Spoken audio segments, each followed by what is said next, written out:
Hello बच्चों, welcome to science academy centre. तो आज हम पढ़ेंगे जीव विज्ञान यानी कि बायोलॉजी के बारे में कि बायोलॉजी किसे कहते हैं। ठीक है, तो हम स्टार्ट करते हैं। जीव विज्ञान क्या है? जीव विज्ञान विज्ञान की वह शाखा है जिसके अंतर्गत हम जीव जंतुओं का, पेड़ पौधों का अध्ययन करते हैं, स्टडी करते हैं। तो उसको हम क्या कहते हैं? जीव विज्ञान कहते हैं, बायोलॉजी कहते हैं। अब हम आगे देखेंगे कि बायोलॉजी का अर्थ क्या होता है। ठीक है, बायोलॉजी यानी कि जीव विज्ञान। जीव विज्ञान जो है वो दो शब्दों से मिलकर बना है। ठीक है, बायोलॉजी। ठीक है, बायोस का मतलब हो गया लिविंग्स यानी कि सजीव, और लॉजी का मतलब हो गया अध्ययन करना, स्टडी करना। ठीक है, तो इस तरह से हो गया सजीवों का अध्ययन। बायोलॉजी का क्या अर्थ हो गया? सजीवों का अध्ययन, स्टडी ऑफ लिविंग्स। ठीक है, एंड देन हम इसके आगे देखेंगे कि सजीवों का गुण क्या होता है। ठीक है, सजीवों का गुण, सजीवों का गुण यानी कि सजीवों के गुण क्या है? पहला गुण है न्यूट्रिशन यानी कि पोषण। सजीव वो होते हैं जिनमें क्या होती है? न्यूट्रिशन की क्रिया होती है, पोषण की क्रिया होती है, जिस वजह से हम उनको सजीव कह सकते हैं। और इनमें कौन सी प्रक्रिया होनी चाहिए? उनमें ग्रोथ एंड डेवलपमेंट यानी कि उनका वृद्धि और विकास हो, तो क्या कहलाएंगे? वो सजीव कहलाएंगे। वो मूवमेंट कर सके यानी कि वो उनमें गति करने की क्षमता हो, उनमें गति करने की यानी कि मूवमेंट करने की एबिलिटी हो, वो एक स्थान से दूसरे स्थान पर जा सके, तो उनमें क्या होगी? मोशन की क्रिया होगी यानी कि मूवमेंट की क्रिया होगी, गति की क्रिया होगी। तो ये क्या हो गया? सजीवों का लक्षण हो गया, सजीवों के गुण हो गए। और देन हमारा फोर्थ है रिस्पायरेशन, यानी कोई भी सजीव है, अगर उनमें श्वसन की क्रिया हो रही है तो यानी कि वो सजीव है, अन्यथा वो निर्जीव है। यानी कि जो श्वसन यानी कि रिस्पायरेशन की क्रिया होती है वो ओनली ऑन सजीवों में होती है। रिस्पायरेशन की क्रिया, श्वसन की क्रिया सजीवों में होती है।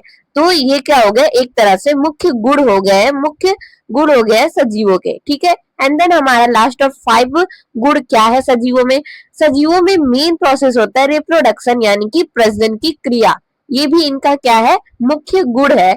इनकी क्या है? एक तरह से कह सकते हैं मुख्य विशेषता है कि सजीवों में क्या होता है? रिप्रोडक्शन की क्रिया होती है, प्रजनन की क्रिया होती है, जिससे क्या करते हैं? वो अपनी आने वाली पीढ़ियों को आगे बढ़ाते हैं, अपनी संतति यानी कि अपनी जनरेशन को आगे बढ़ाते हैं। ठीक है, रिप्रोडक्शन क्या होगी? प्रजनन की क्रिया हो गई सजीवों में।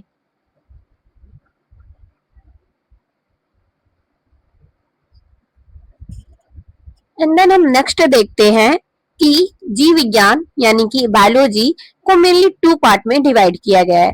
जूलॉजी यानी कि जंतु विज्ञान, बॉटनी यानी कि वनस्पति विज्ञान। हम जंतु विज्ञान यानी कि जूलॉजी किसे कहते हैं? हम कह सकते हैं कि जीव विज्ञान की वह शाखा जिसके अंतर्गत हम जंतुओं का अध्ययन करते हैं, जीव जंतुओं का अध्ययन करते हैं, तो उसको हम क्या कहेंगे? जूलॉजी कहेंगे, जंतु विज्ञान कहेंगे। Study of animals, study of animals is called as the zoology. Study of animals is called as the zoology. ठीक है, तो ये हमारे जूलॉजी के बारे में हमने बताया कि जूलॉजी क्या होता है। ठीक है, एंड देन हम देखते हैं बॉटनी यानी कि वनस्पति विज्ञान जिसे हम कहते हैं। ये क्या है? वनस्पति यानी कि पादपों का अध्ययन, पेड़ पौधों का अध्ययन कह सकते हैं इनकी विज्ञान की वह शाखा जिसके अंतर्गत हम पेड़ पौधों यानी कि वनस्पतियों का अध्ययन करते हैं, तो उसको हम क्या कहेंगे? बॉटनी कहेंगे। ठीक है, तो बॉटनी हमारा क्या होगा? वनस्पति यानी कि पादपों का अध्ययन, study of plant is called as the botany. ठीक है, एंड देन हम आगे देखते हैं कि इसके एनिमल्स क्या होते हैं, प्लांट्स क्या होते हैं। हमारे क्या था? जूलॉजी जो था उसमें हम क्या कर रहे थे? जंतुओं यानी कि एनिमल्स की स्टडी कर रहे थे। ठीक है, तो जंतु होते क्या है वो देखते हैं। ऐसे सजीव यानी कि ऐसे लिविंग्स जिनके सेल यानी कि जिनकी कोशिका में सेल वॉल उपस्थित नहीं होते, मतलब कि जो जंतु होते हैं, जो जीव होते हैं, उनमें क्या होती है? सेल वॉल यानी कि कोशिका भित्ति जो होती है जंतु में प्रेजेंट नहीं होती है। ठीक है, वहीं अगर हम पादपों की बात करें, प्लांट की बात करें, तो ये ऐसे सजीव हैं इनके सेल में सेल वॉल यानी कि कोशिका भित्ति जो होती है वो उपस्थित होती है। और जो इनकी जो कोशिका भित्ति होती है वो किससे बनी होती है? सेल्यूलोज की बनी होती है। कोशिका भित्ति किससे बनी होती है? सेल्यूलोज की बनी होती है।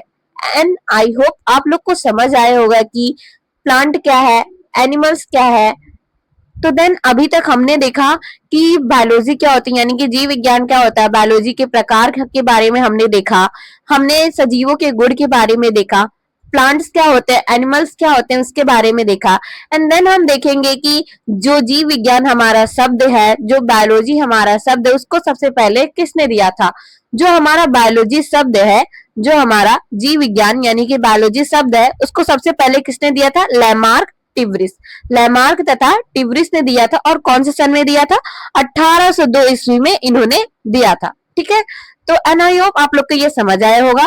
एंड देन हम देखते हैं जो जीव विज्ञान हमारे बायोलॉजी के जो फादर है, यानी कि फादर ऑफ बायोलॉजी कौन है, अरस्तु।